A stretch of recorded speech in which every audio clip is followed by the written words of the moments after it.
Cool. So hi, everybody, and welcome to this Google Hangout. My name is Susanna Mittermaier. Welcome, everybody. This Google Hangout is a very special one because I have an amazing woman with me here today, brilliant and aware, Miss Megan Hill. Thank you for being here. Thanks for having me. Megan Hill is not only creating lots with Access Consciousness and being on the creative edge with that business, but she's also creating lots with her family, with herself, and has a totally different perspective on the topic we have today, which is getting out of the prison called anxiety, or beyond the prison of anxiety. So I'm really excited what different perspective we can open up today, where anxiety doesn't have to become the excuse to why you cannot choose, but where you actually get to see what is anxiety, what's possible with this, and how can I use it to my advantage. So Megan, I just wanted to ask you, so, anxiety is something that you have had in your life in a way where people told you this is what you have, and you found out what actually is going on, what's truly going on, what's true for you. Would you like to just, jump in and start talking about this? Totally. We were speaking of it before we came on live, and so my story, if you want to call it a story, is that when I graduated from college, I had pretty much everything that you could imagine that you would want, that I was supposed to have. I was beautiful, young, I had the perfect career, I had boyfriends, yes, multiple boyfriends, I'm sure. I was living the best that this life could have. And I was in a very high-paced advertising career, and I would wake up in the morning with this intense feeling of, oh my God, the world is ending. No matter what, there was just this weird, it felt like this weight on your shoulders, or a weight on your chest, or if I would go to, different places, it would feel like this weird sense that something was always the worst thing was about to happen. No matter what, something terrible was about to happen. And there was just that constant feeling. And it also kind of weaved in and out with this overall just lack of joy, I guess you could say, lack of living. And at the same time, I loved living, so it's this weird thing of having these thoughts and emotions that at the time I thought for sure were mine. And so I didn't know what was wrong with me. So I went to a doctor, and he said, well, some people have their brain synapses doesn't work as well. So you have different things in your brain, and no one really knows why. It doesn't mean that you're bad or messed up, but for some reason your brain chemistry is causing you to have anxiety and depression. So I was like, okay, great. So then he puts me on Lexapro, which made me pretty much like a zombie, walking zombie. I had no feeling at all, no happiness, no sadness, just pretty much blah. And then I was like, well, this doesn't really work, because I'd like to actually be able to laugh at a joke, or have some sort of reaction to something. So they put me on Prozac, and Prozac worked until it didn't. They kept having basically your body adjust to the medication. So whatever milligrams they had me on, they just kept having to up the dosage. And then at a certain point, I think it was after about a year, the highest amount that he could actually prescribe me to take in one day, he had to write 2 prescriptions. So that I was basically taking 2 doses, 2 prescriptions at the same time. And then he said, if it gets really bad, at night, or if you get really nervous, or if you, whatever, have that really intense anxiety attack, he also gave me a Xanax. And he prescribed me sleeping pills, so that, worst case scenario, I had something to totally kill the panic attack. Knock you out, yeah. So I went to to fill this last prescription, and the guy's like, you're not going to take all of this at once, are you? And I'm like, no. He's like, your doctor did tell you how to take this. I'm like, sure, it's fine, I'll be good. But it was something about that, what he said to me, that I looked at okay, I'm 27. I was 27 at the time.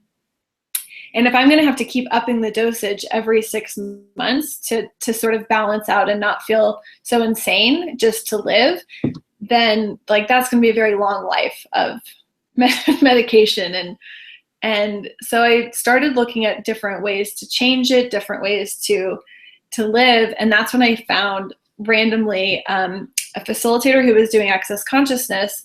She was I forget what it's called, where they like scan your body like a, I don't know, like a psychic healer type person that could actually like look and see what's going on. And she said, well, can I ask you a question? And I said, sure. And she goes, do you live in an apartment building? And I said, yes. And she said, could it be that 98% of everything that you're thinking and that you're feeling is something that you're actually just aware of?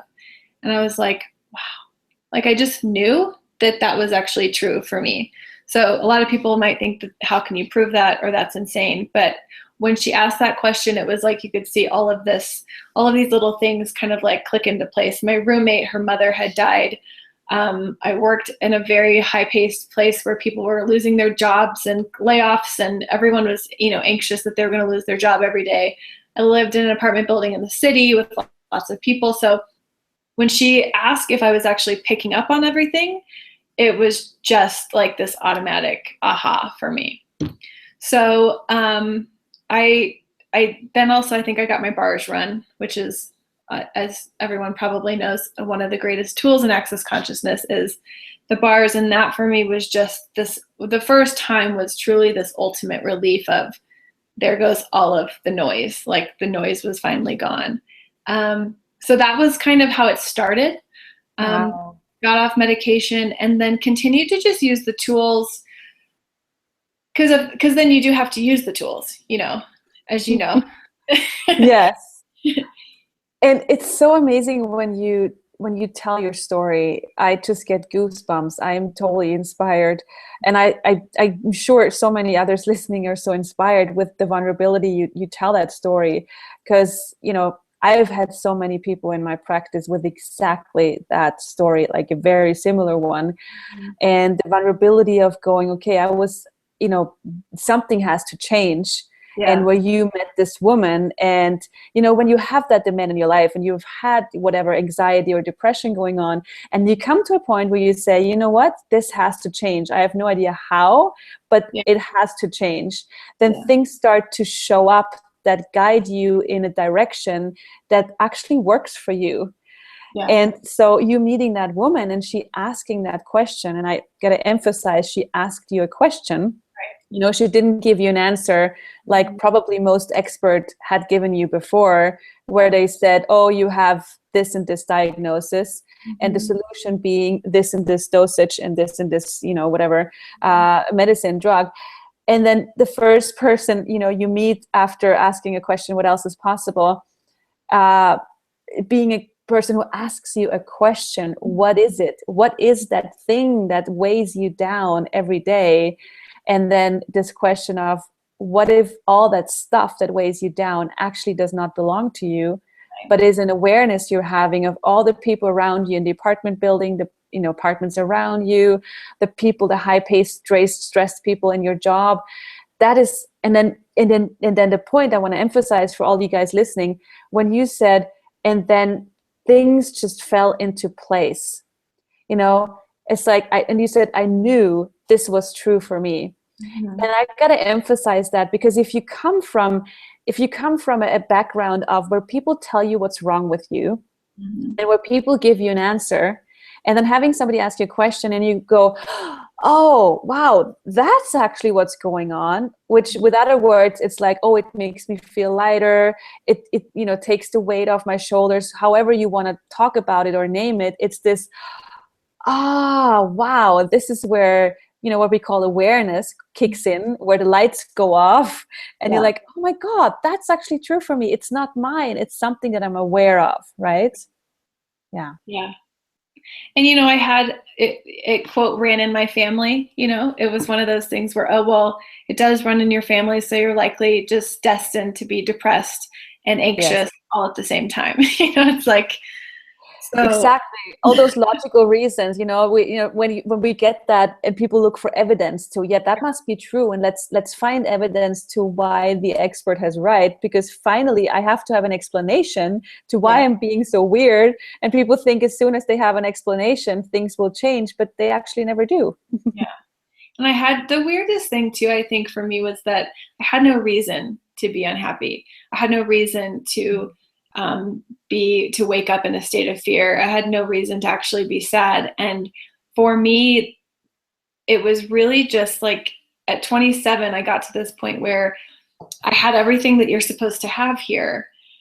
And when I say here, I mean like on this planet, you know, I had everything out of life and I still wasn't happy. I was not happy. I truly was not happy with the best that I could have had here. You could have given me all the money in the world and I still wasn't happy. And so this actually, when people are looking for their purpose or, you know, all of that kind of stuff, it's what I found is that to really truly be okay with you and to realize that, like, that question where you're saying that, like, when I said everything started falling into place, I was like, oh my God, the fact that I'm actually that aware, there's something that's been true for me my whole life that no one's ever acknowledged, that I've been aware of people and what they think and how they feel. And that's why I was so good at advertising and marketing, because I could pick up on people's, you know, desires and speak to that.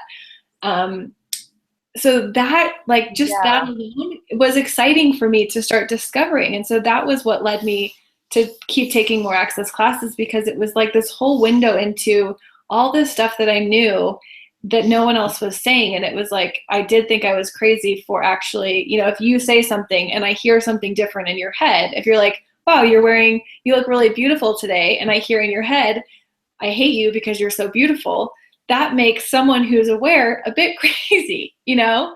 Yep, so does. Yeah. And so with access, it's just saying, but that's not wrong.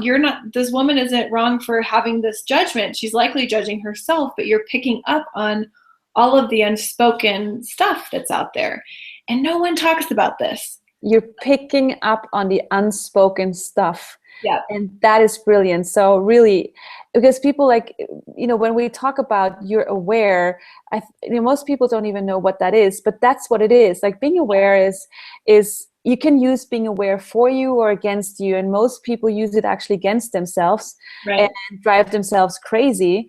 Right. But what we invite to here is, number one, acknowledge that you're aware. What that means is that you're picking up the thoughts, feelings, and emotions from everywhere around you. Yeah. Like, really, like Megan said, okay, this woman thinks, oh, I'm so ugly. And then you pick that up and you think and you go, oh, I'm so ugly, when it's actually that woman's thought. Yeah. And if you don't acknowledge that, you go around with everybody else's problems, difficulties, anxieties, whatever it is, and you buy that as yours. You're like SpongeBob. Right. And that's like, you know, it's like really driving you crazy. So that's how you use awareness against you.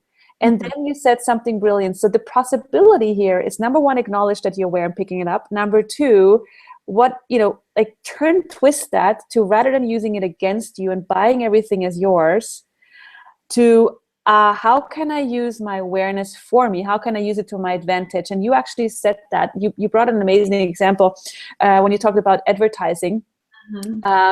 So, like, this is where you used your awareness for you to create your business. Yeah. You know, like, okay, so I am picking up what other people need, what their needs are, what their desires are, what they would like, and I am aware of that, and I speak to that, or I write about it. Right. And then people go, oh, I recognize myself, and they buy your product or whatever they do. Yeah. So this is how you can use your awareness for you. But what that takes, let's talk about what that takes. How can you, like, what tool can we give people so they can twist that thing of using that awareness against them and changing it to using the awareness for them?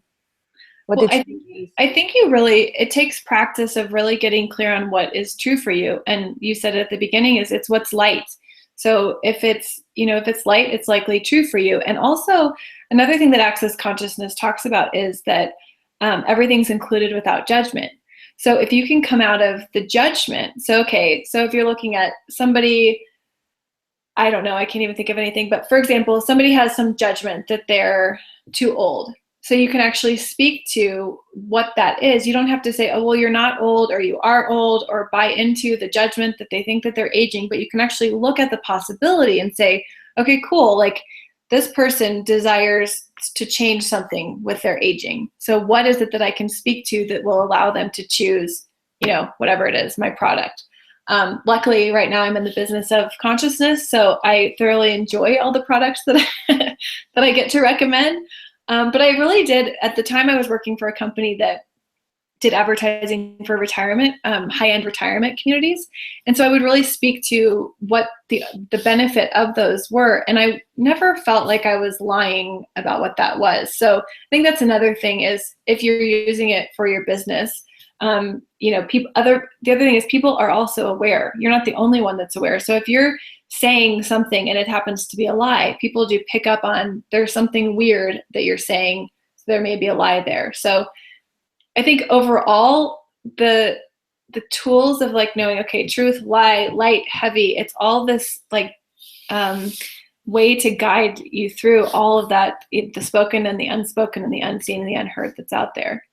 And you have to use the tools. That's what I was saying in the beginning, is if I wake up, I still have days where I'm like, oh, I should just die. This world. And I'm like, who does that belong to? Is any of it mine? Okay, like what do I have to do to actually not have that intensity of feeling going on, to actually get clear of what's true for me? Or just acknowledge, cool, somebody around me really wants to die, or maybe the world wants to die, or whatever that really heavy thing is. And the other thing is asking, okay, what would it take to be aware of the joy? Because I'm really aware of sadness. I'm really aware of the lack of desiring to live. And that just happens to be a vibration that I'm aware of. So I've been asking, like, what would it take to be more aware of the joy? And there's so much joy, like in, plants and animals. So if you tap into the earth as well, but instead of always looking at the negative and the heavy, but also asking the question to be able to perceive and be aware of all the other stuff that's out there. That's so great what you said there. And that's actually how it works. The thing that there's a certain energy that most people are extremely aware about. Like, some people have the vibration of anxiety that they always pick up no matter where they are. Some have anger. And it's always like, usually it's something that they became familiar with, which they picked up from their family, familiar, and it's something that they grew up with around, and an energy that just was, usual for them, familiar. And then it becomes this energy that they then pick up anywhere they go. It becomes this core energy that people pick up. And it's a great question of, okay, so number one, again, become aware of what is that familiar energy that you pick up anywhere you go. Or you might even use this energy to pick your partner or your sexual partner or your business partner. You always pick the angry person or the needy person or the unhappy person and try to change them and bring them to light, mission impossible, because do they really want that? And then once you become aware of, oh, that's what I usually go to, then you can actually change it and go, like Megan said, okay, so what energy can I invite? Or who has that energy that truly contributes to my life? And speaking of energies, it's because I love that we speak about anxiety, and what we speak about a lot here is actually creation. Yeah. And people might wonder, so what? You talk about anxiety, what does that have to do with creation? Well, it does have so much to do with each other, because anxiety, as we talk about in different ways here, is all the things you're aware of, all the things you pick up. So like when you're aware and you don't use it against you to create anxiety. So anxiety you can just create if you are aware of something and you have not acknowledged it, right? When you are aware and you just buy everything as yours, as SpongeBob. So when you ask the question, who does this belong to? And you actually acknowledge, oh my God, I'm aware of this and this and this and this and this. Like, how much will you also be aware of lots of ideas that just swoosh around in the universe that you can just pick up to add to your business, to add to your creation? Yeah. And we started this hangout by saying, how can you use your anxiety to your advantage? This is how you can use the thing that actually is anxiety, the awareness of what you pick up in the world, the possibilities to your advantage to actually create. And, I didn't realize how much I was capable of creating until I started getting free of the idea that I was somehow a victim to everything in my head. And in fact, if I ever have a day where I decide to be pathetic or something, it's usually because I'm not actually creating at the speed and the space that I typically prefer to be at. So if you amp it up a little bit and actually like you're saying, with all the ideas, if you start actually moving on those ideas and creating with those ideas rather than sitting there and thinking about those ideas, like if you get the hit to write, if you get the hit to, I don't know, come up with a new business plan, start creating that and getting into the creation, because the creation takes you out of the crap. It truly does. And then, I love it. New bumper sticker. The creation takes you out of the crap. I do. If I'm having a bad day, I'm like, okay, where can I start creating? What have I been looking to create that I haven't created? Because the second I get into that, then, even sometimes, the questions, if you're a head tripper like myself, asking who does it belong to, sometimes the feeling doesn't necessarily go away. So I just look at, okay, do I need to go for a walk? Do I need to go? That's another thing, is really getting into your body. And by into your body, meaning out of your head. So if you're a constant thinker, analytical, head tripper, go work out, or go for a walk, or go for a bike ride, or Masturbate. Go masturbate. That's a good one. So, do something, actually get into this forward movement. And that's another thing, is keep moving, never stop. The second that I stop to consider something or to think about something, it just takes me down a rabbit hole really fast. So odds are, if you're a thinker and you usually if you have that level of anxiety that could stop you, it's because you are so aware and you have so much going on. So you actually need to leap into that rather than into the rabbit hole of, feeling you're isolated. And it is and I speak so lightly of it now, but I'm very, very aware of that sense of isolation and sense of you're not really sure who to talk to, because you're sure you're crazy. Everybody else probably thinks you're crazy. You can't explain why you're a lot of people who don't have this, they're like, well, why are you so sad? What can I do to fix you? And it's like, well, I'm not even sure I'm sad. I don't know what I am, but I'm not happy, So it's so I would just like to say, if you're listening and this is something that's true for you, that you've got going on, I know that it is, you just have to keep choosing forward and keep asking these questions and keep, get Susanna's book. Get your bars run. That's another great thing. When in doubt, I get my bars run, because it is a constant. It's something that you actually have to constantly be present with. So anyway, I just wanted to say that. It seems like I'm awesome and everything now, and I do know that it can be very intense. So I just wanted to acknowledge that. That's really great, and I think that helps the listeners a lot. And what you said there is brilliant, because many times how many times do you all have an awareness of what you could create or what you would like to create?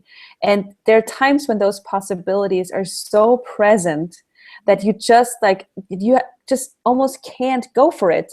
But then if you hold back and don't do it, it creates this stress in your world. It creates this stress in your body. It's I remember when I was 19, and back at that time, I started to become a teacher, and I was offered to go to Sweden to study there. And my parents did not really like that idea for me to be that far away in a different country. And I just knew I had to do it. I knew it would expand my life. And I tried not to choose it to make them happy. And it created this extreme stress in my universe, in my body. And I just could not choose it. Mm-hmm. So if you have those moments of, I know there's a possibility waiting for me, whether it's your business, your relationship, whatever, and this is going to expand your life. And other people might say, are you crazy for doing this? Why are you doing this? Give me a good explanation. You just don't have an explanation, but you just know.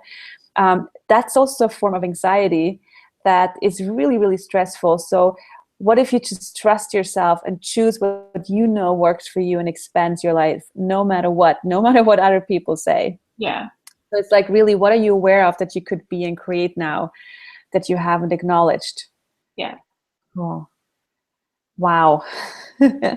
I'm so excited about this different perspective, and also what it brings into psychology and what it creates. I mean, I remember having all those patients who came because they had a point of view. Okay, I'm going to get an answer. I'm going to get another answer on what's the right thing to do now or how to behave. And just inviting people to questions and to choice is such a paradigm shift. I'm really, really, really excited about that.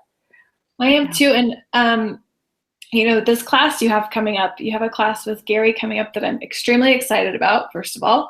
And one of the things that I've read about the class is that psychology, it has become the study of behavior, and it actually is the study of knowing. So if you look at that, like what psychology has become today is like the study of behavior to discover why you're sad, why you're mad, why you're unhappy, rather than looking at, okay, what is it that you know?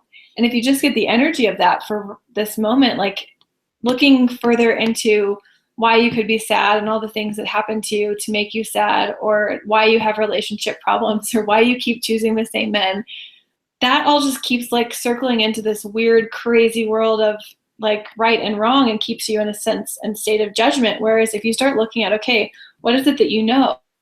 What are you aware of now from choosing that guy? What are you aware of from choosing that job? What are you aware of from choosing to be sad all day? What are you aware of that you're not acknowledging? And coming from questions, like you're saying, it's such a, like you said, a paradigm shift. And I'm so grateful that you're out there, that your book's getting out there, and that you're doing this upcoming class, because there's no one else talking about it. And there's nobody else giving people the tools to actually have that possibility. Wow, thank you so much for acknowledging, and I'm so happy to bring out this perspective. I remember like having all these patients, I rather call them clients, but psychiatry calls them patients, and you know, being aware of the brilliance they are and the capacity they have, and like people like you, like the most brilliant, beautiful gifts to the world, and being diagnosed and boxed into something that has nothing to do with them, that is an answer that tries to make an order out of something that is so out of control beautiful, that brings to the world what the world and the planet requires right now. And like really the difference and the craziness, the different nuances you are, all the things that you are judged for, is the gift to the planet that the world asks you to be. So really is now the time for us all to be that. And what's possible with that? And if you look at all the people that are the creators, the madmen, if you will, it truly is, they have so much creative capacity, and they either didn't have an outlet, they didn't have a choice, or they probably always had a choice, but they didn't have the tools to actually get through it. And I just wanted to share the 3 questions that I do ask myself all the time is of course, who does it belong to? And then another one that works for me personally is, if I wasn't the one thinking or feeling this, what would I be aware of? And the next one is this even real? Because sometimes it feels so real, and I'll just be like, okay, is this even real? Like some like anxiety or feeling of terror, or something bad's going to happen. I'm like, okay, is this real? And if it's light, it's actually, I mean, if it's heavy, it's not actually real. And if it's light, then it is. And it's usually typically that feeling of like, is typically heavy. So then if I ask if it's real, then it just goes away. And to actually trust that you know, that's the gift of what you're talking about. That you actually know. That, the trust what you know. And it's like, and I love the example you say, because we all know that when we have a feeling of, oh, I'm going to take that flight, and oh, it feels really, oh my God, something will happen. And especially in the times now when there's so many, flight things happened, and then it's so easy to use this against you as a conclusion of, oh my God, this and this, or money wise, I'm going to lose my job, or I'm going to not have any money land on the streets. It's like, if you have those worry, catastrophical thoughts, if it doesn't make you feel lighter, it's an invention. Right. If it makes you feel lighter, if it goes, oh, maybe I shouldn't be on this plane, you might have an awareness. And the difference is if it does this or if it does this. And that's the only thing you have to know, and trust that. Like really, really, really, practice that muscle. And every time you had an awareness, and then after that, you get the information that you actually were correct, celebrate that, acknowledge that. That is going to build the muscle of you being able to trust yourself more and more and more, and stop doubting. Yes. Cool. And this is the beauty of this, is that you don't have to call a shrink every time that you have a bad day. You don't have to have weekly appointments. You can if you'd like, but to know that I actually, in a moment of that, or whatever is moment of insanity, is what we were calling it. It's like in a moment of insanity that I can actually get myself out of it, that I actually know what's true for me, and I have the tools. If I was stranded on an island and I was having a panic attack, I would know exactly how to get myself into the possibility and space. Wow. It is so cool. Thank you so much, Megan. And if you want to know more about those tools that we talk about, it's Access Consciousness. And you can go to the accessconsciousness.com page to get more information. If you are interested in the class that Gary Douglas, the founder of Access Consciousness, and I am going to facilitate, it's August 8 to 10 in Chicago, live streamed worldwide, which means you can watch online. And be there. Yes, it's great to be there live as well. So you can go to Gary's webpage, www.garymdouglas.com, and then just go to classes, and it's called Advanced Pragmatic Psychology. So I was asking you to get there. I was asking you, Susanna, what the prereqs were, and all you have to have is foundation level 1 of Access. Yep. So it's not something that you can't actually get to. You can take foundation level 1 in 5 days. So no excuses. Exactly. And for those classes, you can go to the accessconsciousness.com page and find your BARS Foundation Level 1 class. So thank you so much, Megan, for your vulnerability and all your amazing tools and tips on how to go beyond anxiety. Really, really grateful. Thank you. Thanks for having me. Thank you. Ciao. Bye, everybody.